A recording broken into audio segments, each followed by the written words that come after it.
আসসালামু আলাইকুম। আমি আজকে আপনাদেরকে দেখাবো বিটল পোকাগুলোকে খাবার দেওয়ার পরে এরা দেখেন কিভাবে খাচ্ছে।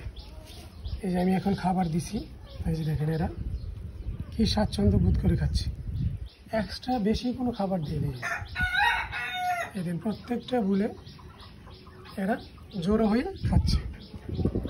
সুতরাং আপনাদেরকে এরকম পরিমাণ খাবার দিতে হবে যেন এরা প্রতিদিন শেষ করে ফেলে। বেশি এক্সট্রা কোনো খাবার দেওয়া যাবে না। আমি এর আগে দেখিয়েছিলাম আমি কীভাবে খাবার দেবো, এগুলো নিয়ে আসছিলাম। তো এখন আমি খাবার দিছি, খাবার দেওয়ার পরে তাদের সিচুয়েশনগুলো দেখে এরা সবগুলো জড়ো হয়ে খাইতেছে। সুতরাং নতুনদের জন্য বলছি, আপনারা বেশি কোনো এক্সট্রা খাবার দেওয়ার দরকার নেই। এরকমভাবে পাতলা করে কেটে অল্প অল্প করে দিবেন। এগুলো দেখবেন যে একদিনের ভিতরে এরা খাইয়া ফেলেছে, একটা খাবারও নষ্ট হইতো না বা বলে কোনো ফাঙ্কাস পড়বে না।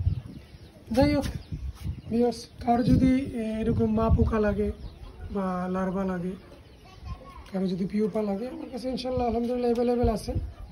এবার আমি এগুলো দেওয়ার পরে আমার এখানে কিছু খাবার এক্সট্রা হয়েছে, এগুলো আমি লার্ভাকে দিয়ে দেবো, সমস্যা নেই। তারপরে আমি এক্সট্রা দিই নাই। আমার কাছে অ্যাভেলেবেল এই যে শশা বাজারে একটু সস্তা আছে, তাই আমি এদেরকে জন্য শশা নিয়ে আসছি। যখন যেগুলো সস্তা পাওয়া যাবে সেগুলো নিয়ে আসি। ওকে ভিউয়ার্স, সবাই ভালো থাকেন, সুস্থ থাকেন। আসসালামু আলাইকুম।